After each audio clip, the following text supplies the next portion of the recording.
네, 여러분 안녕하십니까? 반갑습니다. 저는 외국인 투자기업 지원센터 김용무 센터장입니다. 오늘 여러분들과 함께 외국계 기업에 대한 정의를 한번 알아보도록 하겠습니다. 많은 분들이요, 외국계 기업에 취업을 희망하시는 분들은 계시는데 정확하게 외국계 기업의 정의가 어떻게 되는지 이런 부분들을 잘 모르시고 계시는 분들이 너무 많더라고요. 그래서 제가 이 시간에는 여러분들께 외국계 기업이 도대체 무엇인지 정확하게 한번 말씀을 드릴까 합니다. 자, 여러분들과 함께 알아보도록 하겠습니다. 자, 외국인 투자 기업이 있고요. 그리고 외국 기업. 네, 우리가 외국 법인이라고도 얘기를 합니다. 네, 외국 법인은 한국의 지점이나 연락사무소로 진출을 해 있습니다. 이 두 가지를 우리는 합쳐서 바로 외국계 기업이다 이렇게 얘기를 합니다. 그러면 우리가 이제부터는 외국인 투자 기업은 무엇이고 외국 기업은 무엇인지 좀 더 자세하게 알아보도록 하겠습니다. 자, 제가 이렇게 두 가지 개념을 비교하는 비교표를 지금 보여드리고 있는데요. 여러분들 한번 보시기 바랍니다. 어 일단 외국인 투자 기업은 외국인 투자 촉진법에 의해서 외국인 투자 기업이라고 불리고요. 그리고 법인의 성격은 한국 법인입니다. 한국 법인. 한국 상법에 의해서 한국에서 기업을 만들 때 한국 상법이 적용이 되는데 그 상법에 의거해서 만들어진 법인이라고 하시면 생각하시면 될 것 같고요. 그리고 최소 1억 원 이상은 투자를 하셔야 됩니다. 예, 우리나라는 지금 어 사실상 100원 이상 투자를 해도 법인으로 만들 수가 있어요. 그런데 외국인 투자 기업은 최소 1억 원 이상을 투자를 해야 된다라는 그런 규제 조항이 있습니다. 그래서 여러분들이 혹시 나중에 외국인 투자 기업을 만들려고 하시더라도 이 부분은 여러분들이 기억을 하고 계셔야 될 것 같고요. 그리고 최소 1억 원 이상 그리고 10% 이상의 외국인 지분을 보유를 하고 있어야 됩니다. 외국 기업 또는 외국인 지분이 10% 이상 돼야 된다는 말씀이고요. 그리고 주로 진출한 형태는요. 주식회사 그리고 유한회사의 형태로 많이 들어와 있습니다. 우리나라 상법상 회사는 한명, 합작, 뭐 유한책임회사, 주식회사, 뭐 유한회사 이런 형태로 약 5가지 정도의 기업의 설립 형태가 있다고 합니다. 네, 그중에서 외국계 기업은 외국인 투자 기업은 유한회사나 주식회사의 형태를 많이 취하고 있다. 이렇게 여러분들이 알고 계시면 될 것 같습니다. 네, 외국 기업에 대해서는 우리가 좀 이따가 하나씩 먼저 살펴본 다음에 다시 한번 비교해서 말씀드리겠습니다. 그러면 외국인 투자 기업에 대해서 조금 더 우리가 한번 알아볼까요? 네. 국내에 진출한 외국계 기업의 전체 현황입니다. 전체 현황이고요. 요 기준은 지금 2020년 7월 31일 기준이고요. 저희가 이 통계는 코트라에서 통계를 내고 있는 그 자료에 예 자료에서 자료를 보고 우리가 이 통계를 냈다는 것을 참고적으로 말씀을 드리고요. 대한민국에는 18,000여 개가 들어와 있고 그중에서 외국인 투자 기업, 외국인 투자 기업은 법인이 한 13,000개 정도 들어와 있고 외국인 투자 기업 개인이 한 1,400개 정도 들어와 있습니다. 그리고 나머지는 뭐냐 그러면 나머지는 외국 기업이 되겠습니다. 외국 법인이라고 말씀드렸죠. 그래서 연락사무소가 1,200개 그리고 외국 기업 지점이 1,800개 정도 이렇게 분포를 보이고 있습니다. 전국적으로는 어떤 분포를 보이고 있는지 또 한번 살펴보도록 하겠습니다. 네, 대한민국의 전체적으로 요거는 2020년 5월 기준으로 제가 이게 작성이 된 거네요. 네, 이거는 14,000개 정도 14,940여 개가 되고 경기도는 2,766개, 서울시에는 7,862 그리고 그다음에 많은 게 인천광역시가 1,100개 정도 1,131개 회사입니다. 요즘에 인천 송도가 굉장히 투자 유치를 많이 하고 있어요. 그래서 인천 송도 지역에 외국계 기업들이 많이 진출해 있는 그런 상태가 되겠습니다. 뭐 무엇보다도 여러분들 서울에는 주로 인제 헤드 오피스가 많이 입주해 있기 때문에 서울에 가장 많이 들어와 있고요. 그리고 경기도에 들어와 있는 기업들은 주로 제조업과 그리고 오피스의 기능을 함께 하고 있는 그런 기업들이 많이 들어와 있다라고 생각하시면 될 것 같고요. 그리고 서울 가까운 충청도도 약 한 400여 개 정도, 경상도에 500 한 80개, 그다음에 저 아래 전라도에도 300여 개가 있고요. 제주도에도 한 200여 개가 정도 분포가 되어 있습니다. 부산광역시에도 600 개, 이렇게 지역별로 많이 이렇게 들어와 있는데요. 전반적으로 살펴봤을 때 수도권에 대부분 다 밀집해 있다고 보시면 될 것 같습니다. 약 85%가 서울에 들어와 있고요. 이 경기도 것만을 한번 딱 이렇게 비교해서 분석해서 보니까 2,700개 중에 약 30% 가량 되는 30%에 육박하는 규모의 기업들이 약 1,000개 정도가 제조업을 하고 있고요. 나머지는 서비스 및 기타 업종을 영위를 하고 있다라고 합니다. 자, 외국인 투자 기업은 어떤 기업들이 있는지 한번 좀 더 살펴보도록 하겠습니다. 네. 일단 지분은 최대 100%부터 최소 10%까지 그렇게 지분의 분포를 보이고 있고요. 여러분들이 주로 이렇게 일상에서 볼 수 있는 기업들입니다. 자, 스타벅스 코리아, 그리고 페이스북도 우리 한국의 외국인 투자 기업으로 들어와 있습니다. 페이스북 코리아 유한회사로 들어와 있고요. 그리고 이케아 코리아 들어와 있고, DHL이나 3M 이런 회사들이 한국에 들어와 있습니다. 자, 아시아 쪽에서 들어와 있는 기업들이죠. 아시아는 주로 대만 기업들이 조금 있고, 그 다음에 대부분 이제 일본 기업들이 제일 많습니다. 일본 기업들.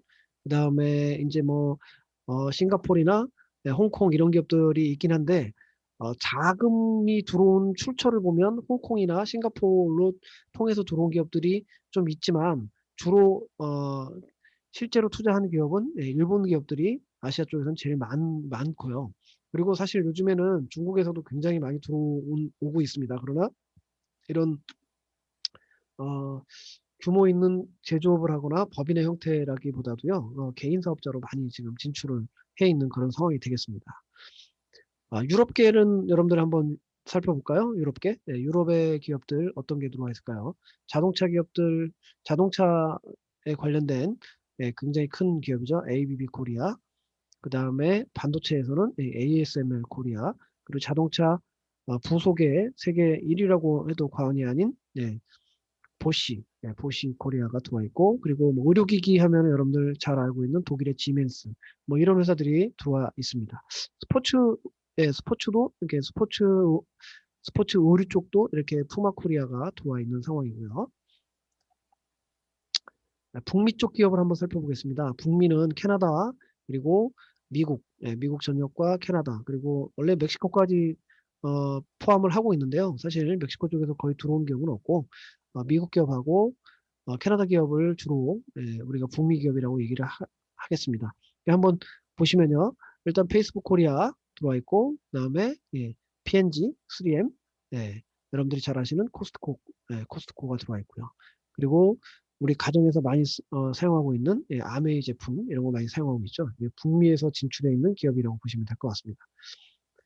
자, 여기까지는 지금 제가 외국인 투자 기업에 대해서 한번 알아봤습니다. 외국인 투자 기업은요, 제가 정리해서 말씀드리면 외국인이나 외국 기업이 한국의 상법에 의해서 만들어졌고, 지분이 10%에서부터 최대 100%까지 그렇게 지분 투자를 해서 만들어져야 되고, 그리고 자본금은 최소 1억 원 이상 만들어져야 된다.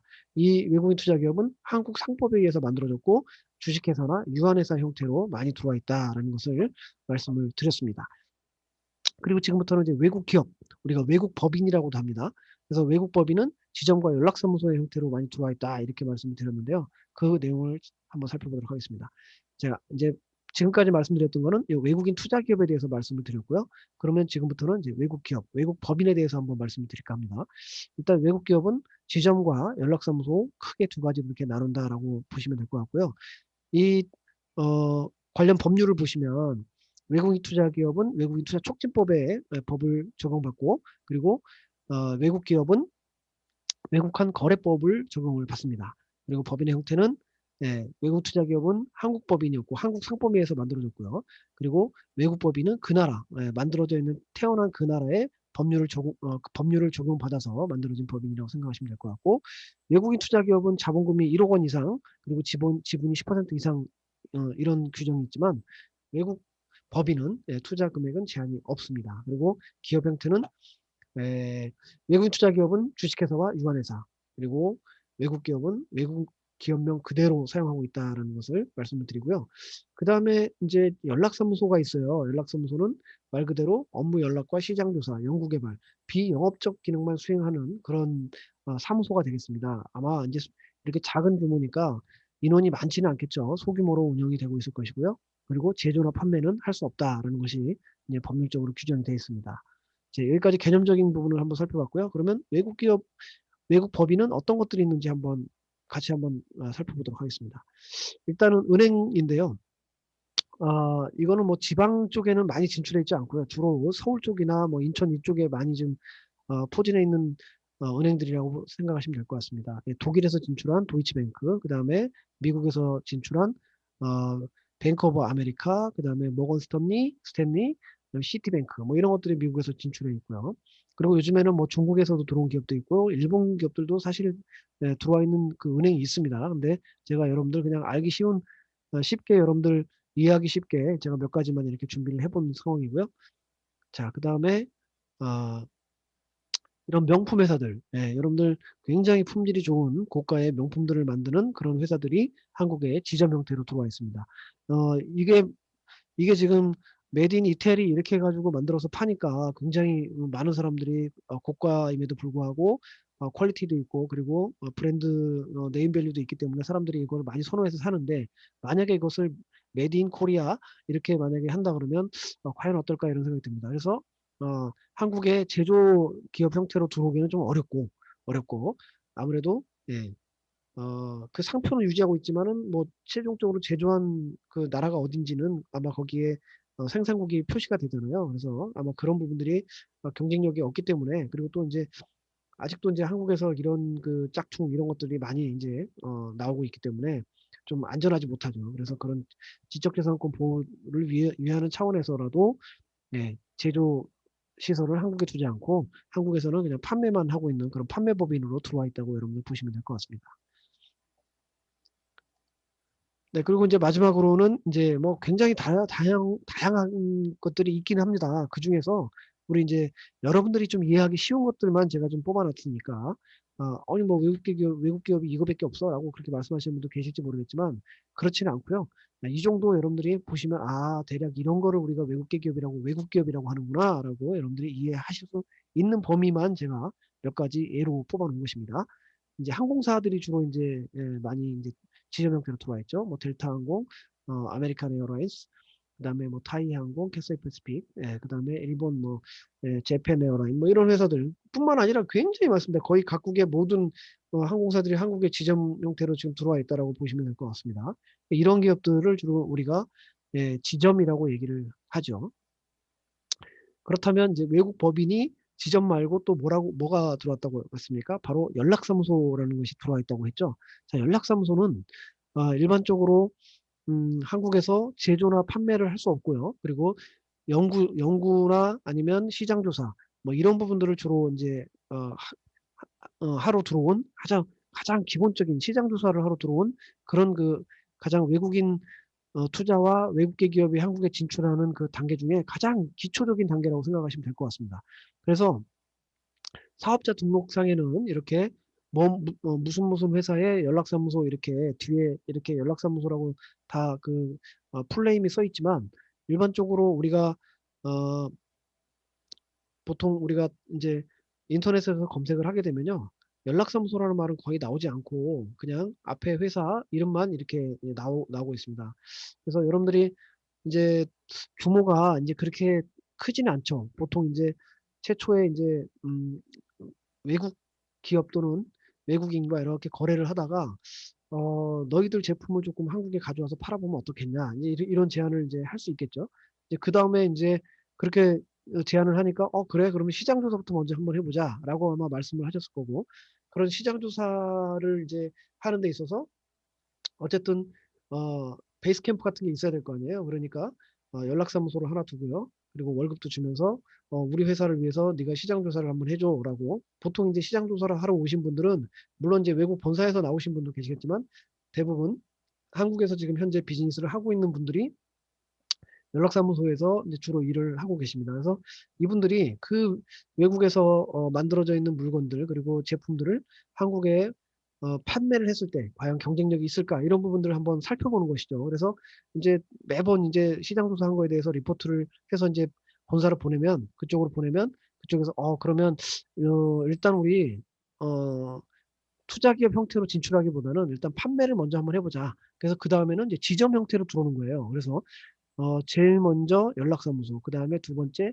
지점 형태로 이렇게 한국에 들어와서 예 인제 비즈니스를 하게 되는 거죠. 그러다 보니까 지점으로 들어와서 판매를 하다 보니까 '야 이거 한국이 우리나라보다 인건비가 좀 싸네. 그리고 전체적으로 물류 비용도 아낄 수가 있네.' 이렇게 외국 본사 입장에서 생각할 수 있다는 거죠. 그러면 이제 '야 그럼 어떻게 할까? 야 그러면 입지가 좋은 곳을 한번 골라 가지고 아 외국인 투자 기업을 한번 만들어 보자.' 예 그다음 단계가 인제 바로 외국인 투자 기업 단계로 인제 단계적으로 그렇게 투자를 하는 프로세스가 되겠습니다. 그래서 제일 먼저 연락사무소, 그다음에 지점, 그다음에는 외국인 투자 기업 이런 형태로 예 투자의 형태가 점점 예 바뀐다는 것이죠. 그래서 이 연락사무소는요 일반적인 검색에서는 잘 안 나옵니다. 연락사무소라고 치면 잘 안 나오고요. 그래서 어떻게 검색을 하셔야 되냐면 여러분들 내비게이션 프로그램이나 지도 프로그램에서 여러분들 연락사무소라고 키워드를 집어넣으면요. 연락사무소로 돼 있는 기업들이 리스트가 쫙 뜹니다. 그래서 제가 그것을 캡처해서 지금 여러분들한테 보여주려고 가져온 것이고요. 참고해서 보시면 될 것 같습니다.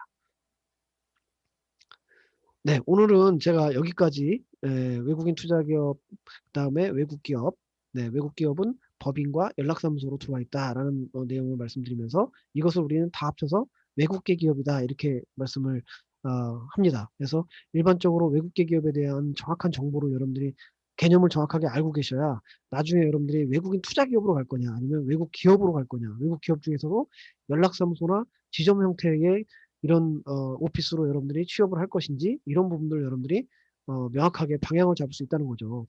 그래서 장단점이나 이런 부분들은 분명히 있을 수 있으나 제가 여기서 오늘 그것까지는 말씀드리기 좀 그렇고요. 다음 시간에 또 제가 기회를 갖고 또 그 부분에 대해서 또 심화적으로 말씀을 드릴까 합니다. 오늘은 일단 외국계 기업에 대한 정의만 여러분들한테 말씀드렸습니다. 여러분들 좀 이해가 되셨는지 모르겠습니다. 많은 도움 되셨길 바라겠고요. 다음 시간에 또 찾아뵙도록 하겠습니다. 감사합니다. 지금까지 경기도 외국인 투자기업 지원센터장 김용문이었습니다. 감사합니다.